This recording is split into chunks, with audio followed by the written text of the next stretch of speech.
stood upon the sand of the sea, and saw a beast rise up out of the sea, having 7 heads and 10 horns, and upon his horns 10 crowns, and upon his heads the name of blasphemy.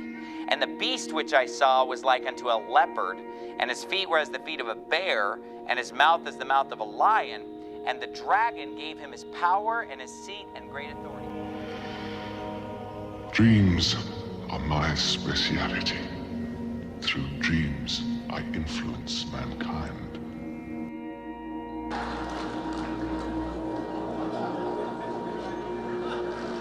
It gets worse. Just this week, Michelle Bachmann actually predicted that I would bring about the biblical end of days. I want to thank God is the one and only true living God, the creator of heaven and the universe.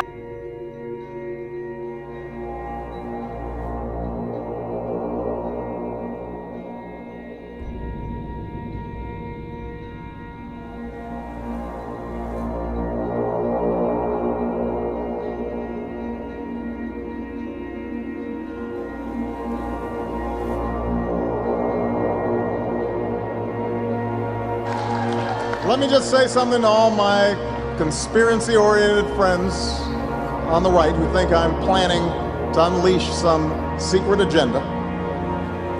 You're absolutely right.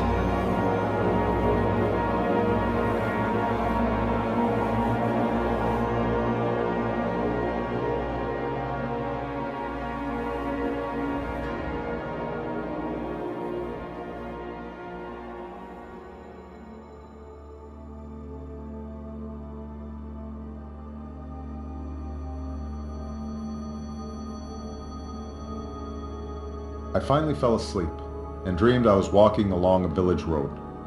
Children dressed only in strings of beads played in front of the round huts, and several old men waved to me as I passed. But as I went farther along, I began to notice that people were looking behind me fearfully, rushing into their huts as I passed.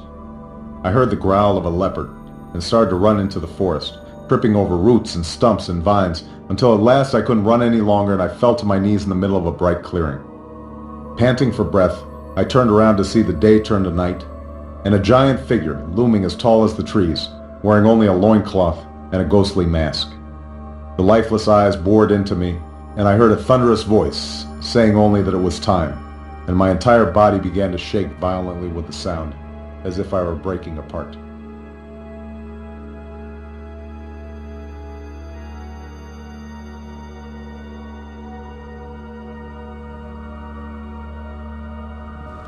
So we see that the beast, having 7 heads and 10 horns, represents an entire worldwide, one world government, global government, worldwide kingdom. But it also represents the man at the head of that kingdom, who the Bible calls the Antichrist, or the son of perdition, the man of sin, or the beast.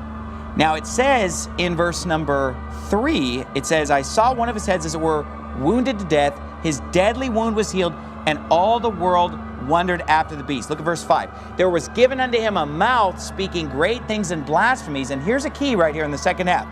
And power was given unto him to continue 42 months. Okay, so we see the Antichrist comes into power over the whole world. He begins to be worshipped by the whole world when he receives this deadly wound, and his deadly wound is healed. That's what makes everybody wonder. That's what makes everybody begin to worship him. And from that point, when he takes power of the whole world, how long does he continue? Through centuries of struggle, through war and enlightenment, repression and revolution, that a particular set of ideals began to emerge. The belief that through conscience and free will, each of us has the right to live as we choose. The belief that power is derived from the consent of the governed, and that laws and institutions should be established to protect that understanding. And those ideas eventually inspired a band of colonialists across an ocean. And they wrote them into the founding documents that still guide America today. All men and women are created equal.